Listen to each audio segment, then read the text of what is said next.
Hola, bienvenidos al canal La Inteligencia Espiritual y continuamos hoy con nuestras cápsulas, con nuestros podcasts y saludamos a todos aquellos que nos escuchan, ya sea por YouTube como por las aplicaciones diferentes de podcast. Y hoy le hemos llamado a el podcast, a la cápsula, la superioridad de Cristo. Cristo es mejor en todo sentido. Cristo es el autor y el consumador de nuestra fe, tal y como vimos en Hebreos 12:2. También Cristo es la imagen del Dios invisible, el primogénito de toda creación.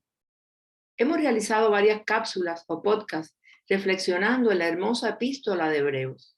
Ha sido apasionante para mí estudiarla, no solo por lo hermosa, sino porque es importante desde el punto de vista doctrinal y también práctico. Temas como la obediencia, la disciplina, la devoción, resumido todo en el contexto del tema de la fe, argumentando una fe auténtica basada en los fundamentos y principios de la palabra de Dios. De esta forma, como siempre, fui confrontada para mi perfeccionamiento espiritual, con ese amor que solo Jesús nos da. Doy gracias a Dios por esto y los invito a experimentar este mismo deseo de transformación espiritual. Hablar de Cristo es describir la propia carta de Hebreos, que demuestra la superioridad de Cristo, la superioridad de su ministerio, lo que conlleva a la superioridad en el camino para desarrollar la fe con firmeza, resistir en la fe, alcanzar la victoria por la fe, aspectos necesarios en estos tiempos tan difíciles que estamos viviendo. El autor de la carta demuestra la superioridad de Cristo. Haremos un bosquejo general a modo de resumen para entender la superioridad de Cristo según esta epístola de Hebreos. Dios, que muchas veces y de varias maneras habló a nuestros antepasados en otras épocas por medio de los profetas, en estos días finales nos ha hablado por medio de su Hijo. A este lo designó heredero de todo y por medio de él hizo el universo. El Hijo es el resplandor de la gloria de Dios, la fiel imagen de lo que él es y el que sostiene todas las cosas con su palabra poderosa. Después de llevar a cabo la purificación de los pecados, se sentó a la derecha de la majestad en las alturas. Así llegó a ser superior a los ángeles en la misma medida en que el nombre que ha heredado supera en excelencia al de ellos. Hebreos 1, del 2 al 4. Cristo es el agente por medio del cual Dios creó el mundo. Todas las cosas por él fueron hechas y sin él nada de lo que ha sido hecho fue hecho. Juan 1:3. Una de las más grandes pruebas de la divinidad, de la deidad, es su capacidad para crear, unido a su completa ausencia de pecado, su justicia total. La capacidad para crear pertenece solo a Dios y el hecho de que Jesús pueda crear indica que Él es Dios. Él lo creó todo. Entonces, Cristo no solamente habló la palabra de Dios, Él era la palabra de Dios. Por eso debemos tener cuidado, no deslizarnos fuera de lo que Él ha hablado, no añadirle suposiciones personales a la palabra, respetar la pureza de la palabra de Dios. Recordemos que en el principio ya existía el verbo y el verbo estaba con Dios y el verbo era Dios. Él estaba con Dios en el principio. Por medio de él, todas las cosas fueron creadas. Sin él, nada de lo creado llegó a existir. En él estaba la vida y la vida era la luz de la humanidad.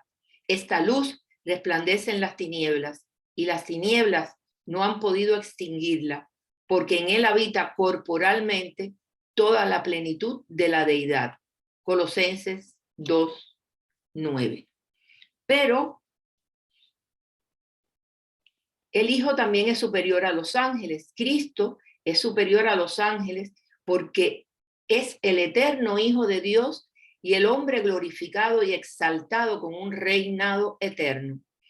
Jesús también es superior a Moisés. Así lo vemos en Hebreos 3, del 4 al 6. Porque toda casa tiene su constructor, pero el constructor de todo es Dios. Moisés fue fiel como siervo en toda la casa de Dios para dar testimonio de lo que Dios diría en el futuro. Cristo, en cambio, es fiel como hijo al frente de la casa de Dios. Y esa casa somos nosotros, con tal que mantengamos nuestra confianza y la esperanza que nos enorgullece. Es importante estas ideas expresadas en Hebreos 3, del 4 al 6, y la idea de que nosotros somos la casa. ¿Acaso no saben que su cuerpo es templo del Espíritu Santo, quien está en ustedes y al que han recibido de parte de Dios?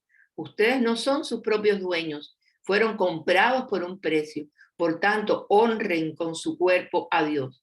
Primeras de Corintios 6, del 19 al 20. Jesús, el hombre. Por tanto, ya que ellos son de carne y hueso, él también compartió esa naturaleza humana para anular mediante la muerte al que tiene el dominio de la muerte, es decir, al diablo, y librar a todos los que por temor a la muerte estaban sometidos a esclavitud durante la vida, pues ciertamente no vino en auxilio de los ángeles, sino de los descendientes de Abraham. Por eso era preciso que en todo se asemejara a sus hermanos, para ser un sumo sacerdote fiel y misericordioso al servicio de Dios, a fin de expiar los pecados del pueblo. Por haber sufrido él mismo la tentación, puede socorrer a los que somos tentados. Porque Jesús es hombre, él experimentó las mismas cosas que nosotros. Porque él es hombre, él puede identificar con nosotros más íntimamente. Porque él es hombre, él puede venir a nuestra ayuda como nuestro compasivo sumo sacerdote cuando alcanzamos los límites de nuestra debilidad humana. Porque él es hombre, podemos identificarnos con él. Él no está alejado y ajeno. Porque él es hombre, no podemos quejarnos de que Dios no sabe lo que estamos atravesando. Cristo como sumo sacerdote de un nuevo pacto. Por lo tanto, ya que Jesús, el Hijo de Dios, tenemos un gran sumo sacerdote que ha atravesado los cielos, aferrémonos a la fe que profesamos, porque no tenemos un sumo sacerdote incapaz de compadecerse de nuestras debilidades, sino uno que ha sido tentado en todo de la misma manera que nosotros, aunque sin pecado. Así que acerquémonos confiadamente al trono de la gracia para recibir misericordia y hallar la gracia que nos ayude en el momento que más la necesitamos. Hebreos 4.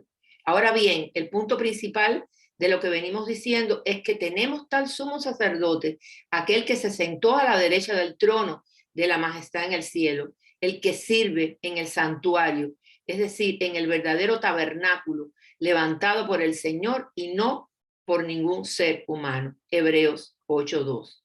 Nos convenía tener un sumo sacerdote así, santo, irreprochable, puro, apartado de los pecadores y exaltado sobre los cielos.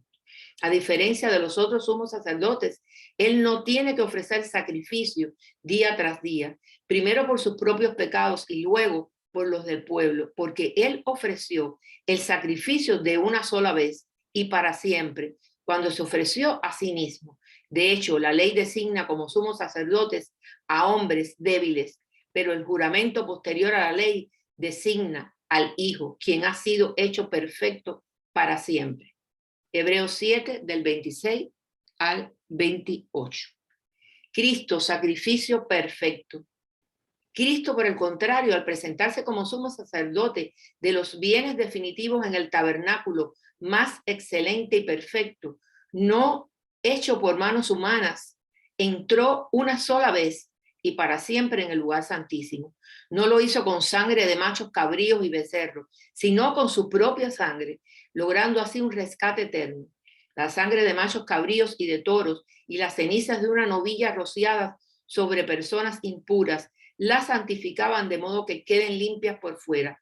Si esto es así, cuánto más la sangre de Cristo, quien por medio del Espíritu Santo eterno se ofreció sin mancha a Dios, purificará nuestra conciencia de las obras que conducen a la muerte, a fin de que sirvamos al Dios viviente.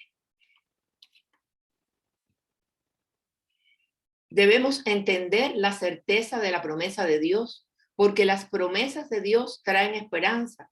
Los seres humanos juran por alguien superior a ellos mismos y el juramento, al confirmar lo que se ha dicho, pone punto final a toda discusión. Por eso Dios, queriendo demostrar claramente a los herederos de la promesa que su propósito es inmutable, la confirmó con un juramento. Lo hizo así para que mediante la promesa y el juramento, que son dos realidades inmutables en las cuales es imposible que Dios mienta, tengamos un estímulo poderoso, los que buscando refugio nos aferramos a la esperanza que está delante de nosotros. Tenemos como firme y segura ancla del alma una esperanza que penetra hasta detrás de la cortina del santuario, hasta donde Jesús, el precursor, entró por nosotros, llegando a ser sumo sacerdote para siempre, según el orden de Melquisedec. Jesucristo es el resplandor de la gloria de Dios. Él puede transmitir esa luz en nuestras vidas para que a su vez nosotros podamos alumbrar con la gloria de Dios. Vivimos en un mundo de oscuridad. Está la oscuridad de la injusticia, del fracaso, las privaciones, la separación, la enfermedad, la muerte y mucho más. Está la oscuridad moral de hombres ciegos por sus apetitos y pasiones impíos. A este mundo oscuro envió Dios su luz gloriosa. Sin el Hijo de Dios solo hay oscuridad, porque Dios, que mandó que de las tinieblas resplandeciese la luz, es el que resplandeció en nuestros corazones para iluminación del conocimiento de la gloria de Dios en la faz de Cristo. Segunda de Corintios 4:6. Él es el resplandor de su gloria y la imagen misma de su sustancia. Jesucristo es la imagen expresa de Dios. Cristo es el que murió, más aún, el que también resucitó, el que además está a la diestra de Dios, el que también intercede por nosotros. Romanos 8:34. Se sentó a la derecha del Padre para interceder por todos los que le pertenecemos. Yo estoy entre vosotros como uno que sirve. Lucas 22:27. Tenemos aquí la descripción divina de Jesucristo. No es solamente la manifestación de Dios, es Dios en sustancia. Tenemos un Dios y un Padre de todos, el cual es sobre todo y por todos y en todos. Efesios 4:6. Reflexionemos entonces, ¿qué haremos con Jesús y su infinito amor? ¿Lo reconocemos y doblamos nuestras rodillas para obedecerlo, adorarlo y honrarlo bajo el ofrecimiento de su gracia? ¿O solo lo reconocemos y tenemos fe para pedir? Porque a veces tenemos más fe para pedir a Dios que para obedecerlo y honrarlo, porque nos creemos merecedores. O tenemos fe no basada en los fundamentos y principios de la Biblia, de la palabra, por lo que no es una fe auténtica. Y entonces interpretamos la palabra a nuestra conveniencia para autocomplacernos, para vivir en nuestra propia justicia.